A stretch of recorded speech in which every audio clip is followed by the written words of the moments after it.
Atty. Conti at saka si Atty. Butuyan, lagi nilang sinasabi, noon Let's natatawa face- ako, assistant to counsel ng ICC daw sila. Kasama po natin ang legal assistant o assistant to counsel ng International Criminal Court, si Maria Cristina Crisi Conti. Oh. Yun ang laging binabanderan nila. Kami, ang title namin, according to assistant to counsel. The Assistant to Counsel, Attorney Cristina Conti. Yung pala, hindi sila tinanggap. Sa ICC, di ba, binuking sila nung abogado ni Pangulong Duterte. Di ba rejected? All that happened was that there were two activist victims representatives by the names of Joel Butian and Cristina Conti. What they don't tell you is that they were not accepted at this present moment in time to be representatives of the victims. Oo, wala, Galing. nanlambot. Ha? Hindi naman pala tigasin yan. Ha? Nanliit. Si Buto yan. Kasi nga, nabuking na hindi pala sila assistant to counsel. Ayun. Bihira talaga yung Buto yan, Okay, sample lang yan, sample. Magulo kasi nito, politika, yan, oo. Kaya nakakatakot ng investment. At saka, sir, maling-mali yung ginagawa natin na parang hina-highlight yung fake news. Oo nga, at saka alam mo, Nakakasira sa ibang bansa yung kahit maling-mali na, hindi pa tama. Grabe na yan. Grabe na, Hindi bali kung maling-mali lang baka naman na mapagtyagaan pa, pero maling-mali na, Minamali hindi pa mo tama. pa. Grabe. Mabigat naman buhay to. Ito na nga ang problema. Sa kabila ng pagbagsak, Sige. pagbaba ng foreign direct investments ay nangutang na naman. Ala, Nangutang na naman ng pamahalaan ng 25 billion pesos. Oh my God! hindi pa pinapanganak yung babayad niya. Oo nga Yun ang mabigat. Bakit ganon? Akala ko ba maganda ekonomiya? Siyempre may nag-advise dyan. May advisor Hindi niya. kasi tayo rin magbabayad yun Yun nga po. Meron pa namang utang na hindi binabayaran.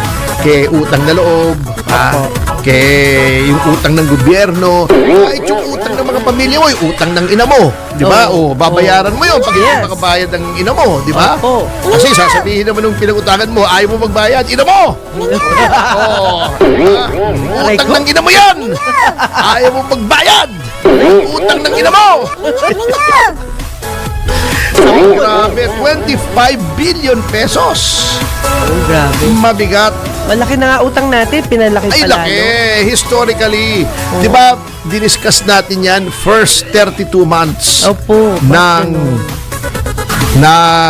Administrasyong Marcos ay mas malaki pang nautang kesa doon sa kabuuan ng Administrasyong Duterte.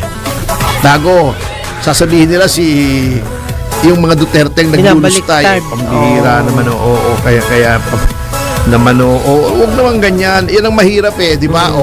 Meron tayong programa daw, poverty alleviation. May presidential advisor pa, lalong dumami yung gutom.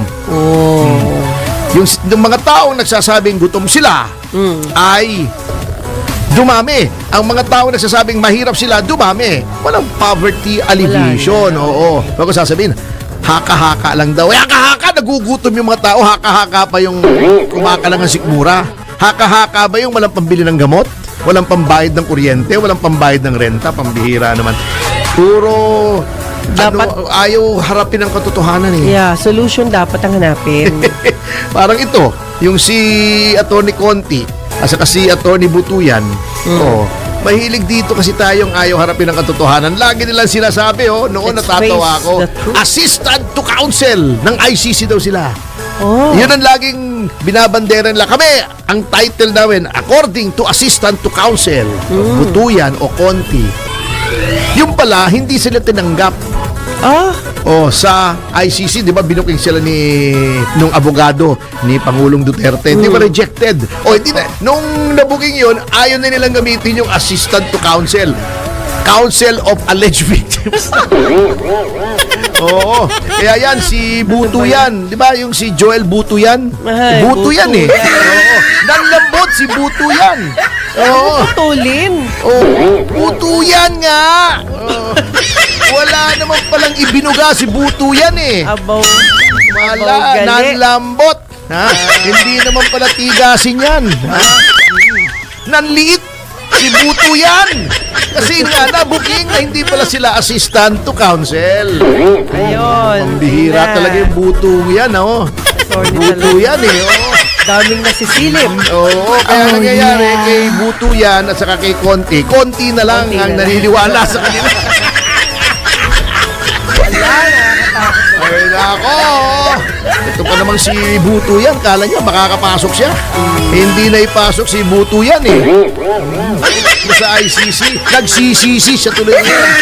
Kaya ang mali niya, kinukwento niya na hindi pa pala tapos. Oo, grabe. Yun ang mali. Oo. Umurong. Opo. Si Buto yan. Ala. Hindi pala kayang panghawakan. Si Buto yan, ano? Grabe.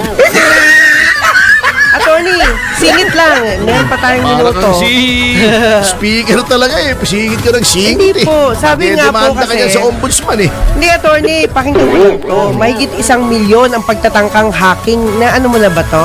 Na nakuha ng Commission on Election website at online President Finder mula Mayo 11. Hacking! Yes, medyo Mabigat. ano yan, di ba?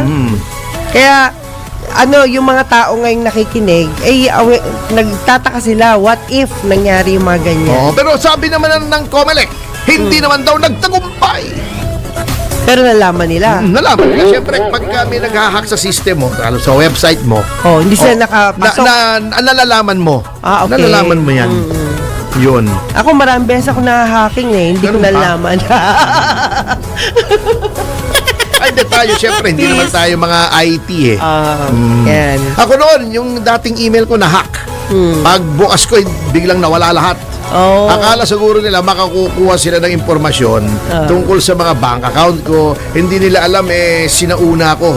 Hindi nila alam troglodyte ako eh. Alam mo yung troglodyte? Hindi po. Ano po yun? Yung parang caveman. Hindi ako magaling sa mga ano eh. Kala ko invisible eh.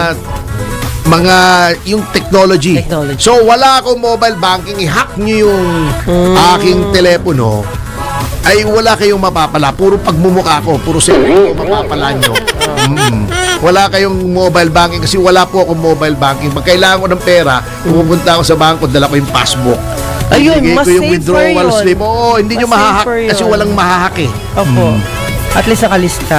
Gusto ko ngang kunan eh, yung puwet ko eh. para magulat pag may nag-hack sa kanila, pag tingin nila, ano to? Grabe. Puwet to ni attorney ah. Para mapahit.